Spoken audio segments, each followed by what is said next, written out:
Hey guys, this is Vanessa Nicole from Vanessa Nicole Jewels in San Diego, and I create custom engagement rings for awesome clients all over the world.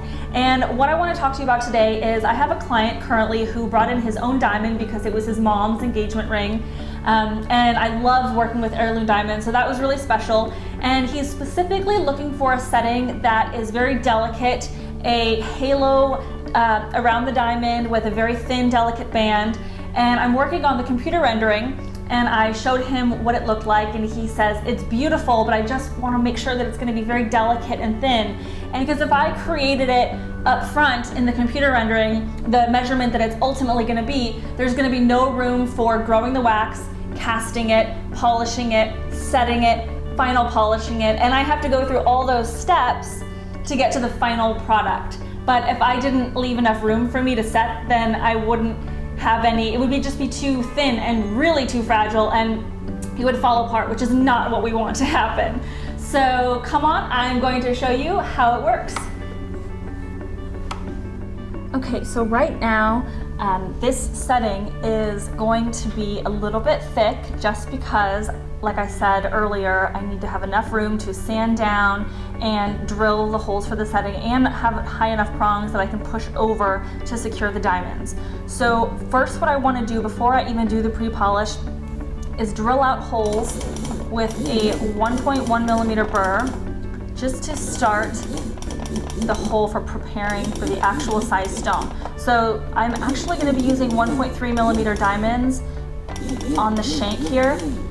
So I'm just doing a little hole because if I use a 1.3 millimeter burr, if you just go to the right or left millimeter, like a half a millimeter, I'm going to run into the prong, and there isn't a lot of room to work here, so I don't want to run into my prongs.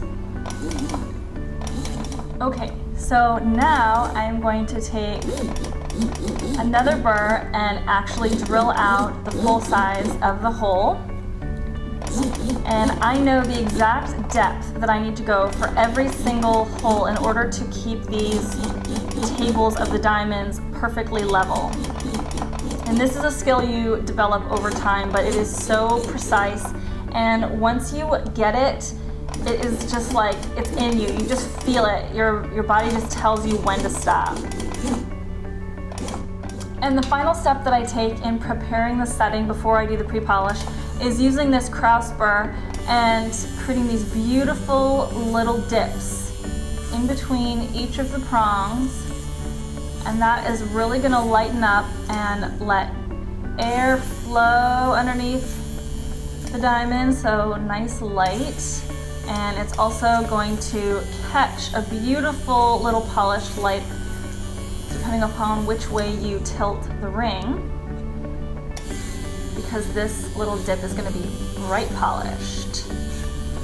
And after I go along the sides, I'm actually going to go in between each of the stones. And a lot of people don't do this step because it is an extra step, but personally I think that you really need to brighten up that spot that's just in between the stones. Now, I'm going to be setting these diamonds super close together, so there shouldn't even really be much of a gap, but even like the slightest, tiniest little bit of one, I don't want it to look like rough metal. I want it to be super bright and polished.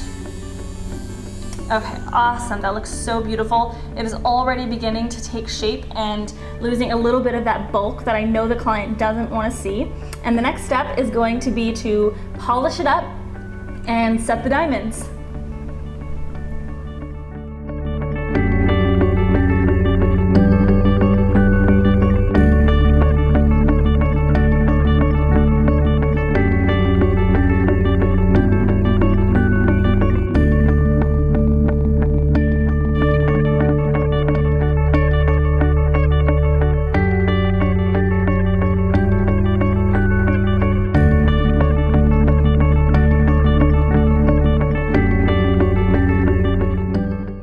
Thank you so much for watching. I hope this was informative.